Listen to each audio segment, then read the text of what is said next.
तेजस्वी प्रसाद यादव जी के पहल पर जो आरक्षण के दायरे बढ़ाए गए, जातीय जनगणना के तहत जिसकी जितनी भागीदारी उसकी उतनी हिस्सेदारी के लिए काम की गई, इन तमाम कामों से घबराई हुई है सरकार, भाजपा के लोग। या नीतीश कुमार भी घबराहट में आ गए और निश्चित तौर पर हटने का काम तो किया ही, साथ ही आयोग को भंग करने का काम किया, जिसको नियम के विरोध करने का काम किया। नियम 3 वर्षों के लिए है, 3 वर्ष के अंदर छूना नहीं है। इसके पहले भी सरकार आती जाती रही है, लेकिन आयोग को भंग करने का काम किसी भी सरकार के द्वारा नहीं किया गया। लेकिन यह भाजपा के पहल पर और भाजपा से डर करके पलटी मार के गए हमारे माननीय नेता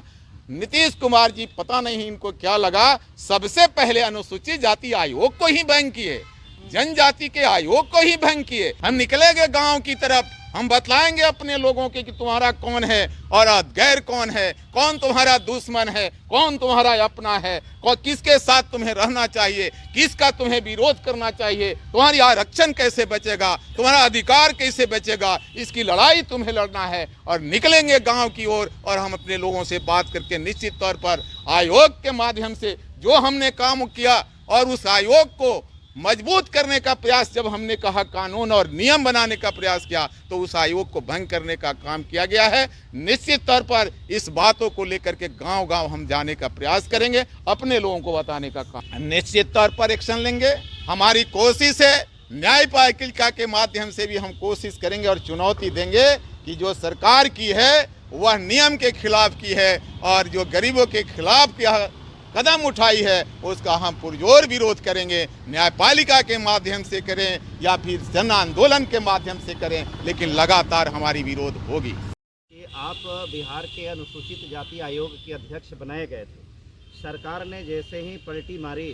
और आपको वहां से हटा दिया गया, पूरा कमेटी को ही भंग कर दिया गया, आखिर ऐसा क्यों हुआ? देखिए, आपने स्पष्ट किया, पलटी मारी। निश्चित तौर पर लोकतंत्र के दुश्मन और संविधान के जो दुश्मन लोग बैठे हुए हैं, उस वैचारिक ढंग से कभी नहीं चाहते हैं कि गरीबों की भला हो, अनुसूचित जाति के लोगों की भला हो, आम जनों से कोई मतलब नहीं है। यह आयोग बंद पड़ा हुआ था। आयोग जो है गठित करने का काम आदरणीय लालू प्रसाद और तेजस्वी प्रसाद जी के पहल पर यह गठन हुआ और अनुसूचित जाति के रक्षार्थ या तमाम उनके लिए चलाए गए जो लाभकारी योजनाएं हैं, जो बेईमानों के वजह से उन तक नहीं पहुंच पा रहा है, उस योजनाओं को उन तक कैसे पहुंचे, उन पर अत्याचार उत्पीड़न जो हो रहे हैं उन्हें न्याय कैसे मिले, इसके लिए आयोग का गठन हुआ था। आयोग का टेन्योर 3 वर्षों के लिए है, परंतु जो लगातार अनुसूचित जाति आयोग जो है कई एक जिला में जाकर के अनुसूचित जाति पर हुए अत्याचार, अनाचार, उत्पीड़न के खिलाफ में आवाज़ उठाने का काम किया और प्रशासन के लोगों से कोशिश किया कि उन्हें न्याय मिले या फिर उनके लिए चलाए गए जितनी भी लाभकारी योजनाएं हैं उन तक कैसे पहुंचे, पदाधिकारियों का रिव्यू करने का काम हमने किया। और उतना ही नहीं, जो भी संस्थाएं हैं, चाहे वह आवासीय विद्यालय है, वह छात्रावास है जो बंद की स्थिति में है, पढ़ाई की गुणवत्ता अच्छी नहीं है, बच्चों को जानवर की तरह रखा जाता है, वहां जाकर के हमने पूछताछ किया और सुधार करने का प्रयास किया। और निश्चित तौर पर मुझे उम्मीद है कि महादलित आयोग भी यह काम करती होगी, जनजाति आयोग भी यह काम करती होगी, अति पिछड़ा आयोग भी यह काम करती होगी। मजे की बात तो यह है, आपके माध्यम से लोगों को बतलाना चाहते कि ये गरीबों की दुश्मन जो पलटी मार सरकार है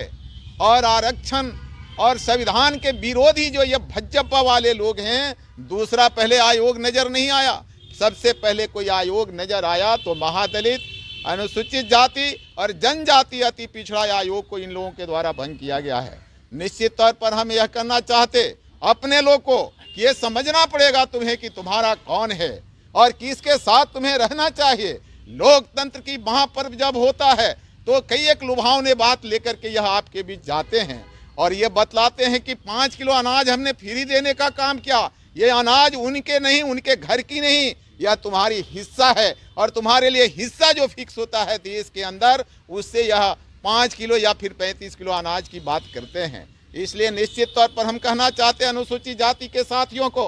कि यह तुम्हारे दुश्मन के रूप में बाबा साहब की नीति और सिद्धांत के विरोधी जो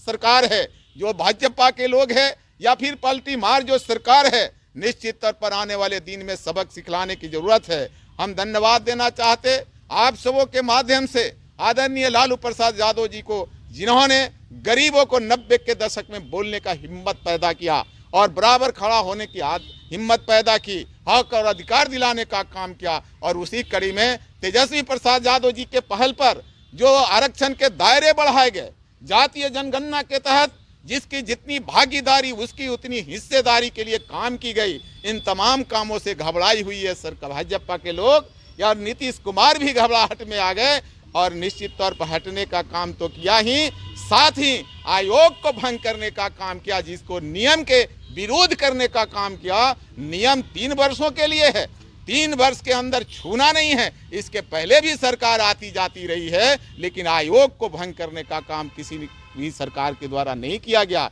लेकिन यह भाजपा के पहल पर और भाजपा से डर करके पलटी मार के गए हमारे माननीय नेता नीतीश कुमार जी, पता नहीं इनको क्या लगा, सबसे पहले अनुसूचित जाति आयोग को ही भंग किए, जनजाति के आयोग को ही भंग किए। अति पिछड़ा की भला अगर चाहने वाली ये सरकार होती तो सबसे पहले अति पिछड़ा जो आयोग है उसको भंग करने का काम किया। इसलिए निश्चित तौर पर यह आयोग जो भंग हुआ है, यह नियति स्पष्ट हुआ है कि जिसका जो चाल और चरित्र होता है वह पटल पर आ जाता है, वही पटल पर ला करके इन लोगों के द्वारा आयोग को भंग करने का काम किया गया। आगे का प्लान क्या है आपका? ये आगे का प्लान निश्चित तौर पर जब सदन में हम रहते हैं तो एक तरफ विधानसभा नहीं तो जनसभा, हम निकलेंगे गांव की तरफ, हम बतलाएंगे अपने लोगों के कि तुम्हारा कौन है और गैर कौन है, कौन तुम्हारा दुश्मन है, कौन तुम्हारा अपना है, किसके साथ तुम्हें रहना चाहिए, किसका तुम्हें विरोध करना चाहिए, तुम्हारी आरक्षण कैसे बचेगा, तुम्हारा अधिकार कैसे बचेगा, इसकी लड़ाई तुम्हें लड़ना है। और निकलेंगे गांव की ओर और हम अपने लोगों से बात करके निश्चित तौर पर आयोग के माध्यम से जो हमने काम किया और उस आयोग को मजबूत करने का प्रयास, जब हमने कहा कानून और नियम बनाने का प्रयास किया तो उस आयोग को भंग करने का काम किया गया है। निश्चित तौर पर इस बातों को लेकर के गांव-गांव हम जाने का प्रयास करेंगे, अपने लोगों को बताने का काम करेंगे। समय से पहले सर भंग हुआ है, एक्शन लेंगे सरकार के खिलाफ? निश्चित तौर पर एक्शन लेंगे। हमारी कोशिश है, न्यायपालिका के माध्यम से भी हम कोशिश करेंगे और चुनौती देंगे कि जो सरकार की है वह नियम के खिलाफ की है और जो गरीबों के खिलाफ किया कदम उठाई है उसका हम पुरजोर विरोध करेंगे। न्यायपालिका के माध्यम से करें या फिर जन आंदोलन के माध्यम से करें, लेकिन लगातार हमारी विरोध होगी।